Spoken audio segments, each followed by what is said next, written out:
기말고사 시험 준비 뭐부터 시작해야 할까요? 보통 계획 먼저 짜는 경우가 많은데 계획을 짜기 전에 반드시 해야 할 두 가지가 있어요. 이 두 가지를 먼저 하고 계획을 짜면 무조건 10점 이상 오를 거예요. 안녕하세요. 장미진 원장입니다. 오늘은 시험 대비 계획을 짜기 전에 반드시 해야 할 두 가지를 알려드릴 거예요. 제가 시험 계획을 짜기 전에 아이들과 반드시 하는 두 가지가 있는데요. 이걸로 대부분의 아이들이 10점 이상 성적이 올랐어요. 첫 번째는 지난 시험지 분석이고요. 두 번째는 전년도 우리 학교 기출시험지 분석이에요. 지피지기면 백전백승이라는 말이 있죠. 시험을 잘 보려면 나와 내가 볼 시험에 대해서 정확하게 알고 준비를 해야 합니다. 나를 가장 잘 알 수 있는 건 지난 시험지일 거예요. 나의 약점이 그 시험지에 고스란히 드러나 있으니 반드시 분석을 해야겠죠. 그리고 우리 학교 선생님의 출제 경향을 파악하기 위해서 전년도 시험지를 분석한다면 시험 성적이 오를 수밖에 없어요. 지난 시험지 분석부터 이야기를 해볼까요? 자, 지난 중간고사 시험지를 한번 꺼내오세요. 만약에 중간고사를 보지 않았다면 가장 마지막에 본 시험지를 꺼내와도 좋아요. 혹시 시험지를 어디에 뒀는지 모르거나 혹은 시험을 망쳐서 찢어버렸다면 앞으로는 절대로 그렇게 해서는 안 됩니다. 지난 시험지는 그냥 점수만 확인하고 버리는 게 아니에요. 지난 시험지에는 내 모든 성적에 비밀이 들어있어요. 내가 무엇을 잘했고 무엇을 놓쳤는지 명확하게 보여주는 자료예요. 사람은 보통 하던 대로 하는 습관이 있죠. 그래서 시험 준비도 보통 비슷하게 합니다. 그리고 늘 후회하죠. 실수하는 패턴도 비슷해요. 계산 실수가 많았다면 매 시험 때마다 계산 실수할 가능성이 크고요. 시간 부족 문제를 겪었다면 매 시험마다 시간 부족 문제를 겪을 가능성이 커요. 그러니 내가 왜 이 문제를 틀렸는지, 그리고 어떤 부분 공부를 소홀히 했는지, 그게 교과서 필기인지 아니면 학교 프린트를 놓쳤는지, 문제를 잘못 읽어서 생긴 실수인지 계산 실수인지 하나하나 꼼꼼히 따져보는 게 중요합니다. 지난 시험지 분석하는 방법 알려드릴게요. 일단 내가 틀린 문제를 먼저 분류해 보세요. 내가 틀린 문제가 어디에서 출제되었는지 출처와 그리고 틀린 이유를 찾아서 써보는 거예요. 틀린 문제가 교과서 본문 공부가 부족해서 틀렸는지 아니면 수업 시간 필기한 내용을 꼼꼼히 보지 않아서 틀렸는지 또는 프린트 공부를 소홀히 해서 틀렸는지 한 문제 한 문제 꼼꼼하게 써보세요. 고등학생의 경우 출처와 평가 영역을 구체적으로 분석해야 해요. 예를 들어서 내가 틀린 문제가 교과서일 수도 있고 부교재일 수도 있고 또 모의고사 지문일 수도 있고 혹은 외부 지문이나 낯선 문학 작품을 틀렸을 수도 있어요. 영어의 경우도 틀린 문제가 교과서일 수도 있고 부교재일 수도 있고 그리고 모의고사 지문일 수도 있어요. 또 그 안에서도 단어를 틀릴 수도 있고 독해 문제를 틀릴 수도 있고 혹은 문법이나 서술형 문제를 틀렸을 수도 있으니까 내가 틀린 문제의 출처와 틀린 이유를 구체적으로 찾아서 하나하나 써보는 게 중요합니다. 이렇게 분석을 하고 나면 과목별로 내가 주로 많이 틀리는 오답의 원인이 보일 거예요. 그럼 이 중에서 두 가지 정도만 한번 모아보세요.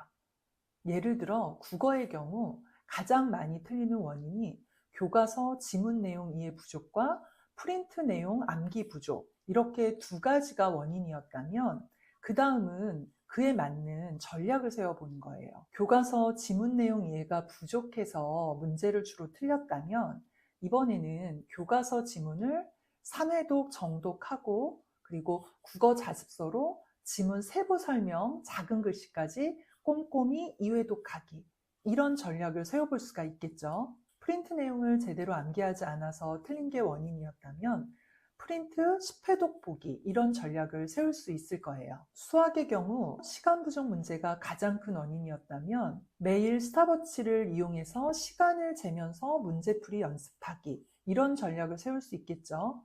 계산 실수가 원인이라면 암산하지 말고 연습장에 풀이 과정 쓰면서 풀기 이런 전략을 세워볼 수 있을 거예요. 이렇게 내가 틀린 문제는 반드시 분석을 해봐야 하고요. 시간이 된다면 내가 틀리지 않은 문제도 체크해보는 게 좋아요.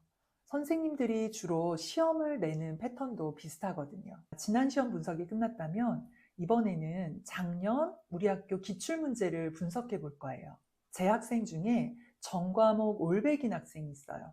그 학생의 경우는 굳이 지난 시험 분석을 할 필요는 없겠죠.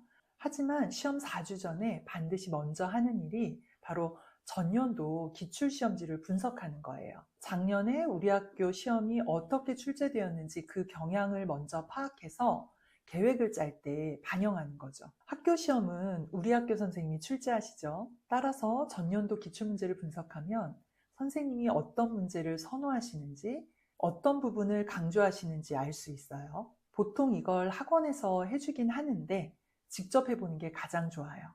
이건 곧 이번 시험의 출제 방향을 예측할 수 있는 아주 중요한 열쇠가 될 거예요. 전년도 기출시험지를 분석할 때는 3가지 정도를 집중해서 보는 게 좋아요. 첫 번째는 출제 경향을 파악하는 거예요.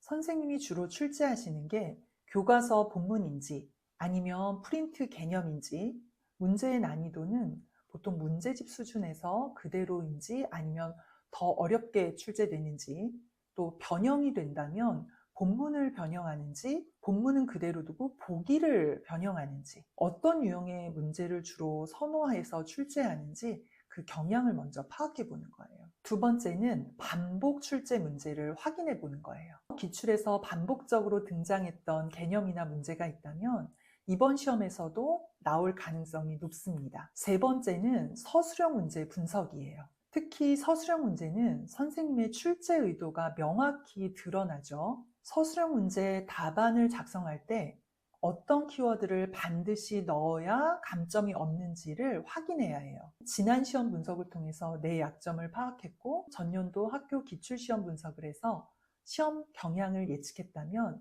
이제 시험 계획을 짤 때 그 내용을 반영해서 계획을 짜보는 거예요. 앞서 설명드린 것처럼 국어 프린트를 소홀히 해서 주로 문제를 많이 틀렸었다면 이번에는 프린트 5번 보기를 계획에 넣으면 되겠죠. 영어 본문 암기가 부족해서 주로 문제를 많이 틀렸다면 이번에는 본문 암기 테스트를 중간중간 계획에 넣으면 좋을 거예요. 과학 개념 공부가 부족했다면 이번에는 개념 공부 3회 독하기를 계획에 넣으면 되겠죠. 이렇게 지난 시험지를 분석해서 내 약점을 보완하고 그리고 전년도 시험지를 분석해서 이번 시험의 경향을 예측하게 된다면 무조건 10점 이상 오를 수 있습니다.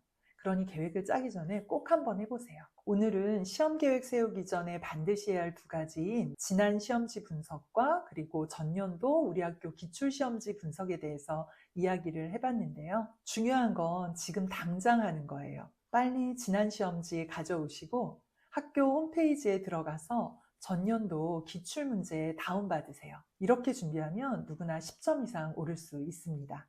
오늘 영상 시청해주셔서 감사드리고요. 제 채널이 작아서 구독과 알림 설정을 해놓지 않으면 영상을 놓칠 수 있으니 해놓으시면 좋을 것 같아요. 그럼 저는 더 좋은 주제로 다시 뵐게요.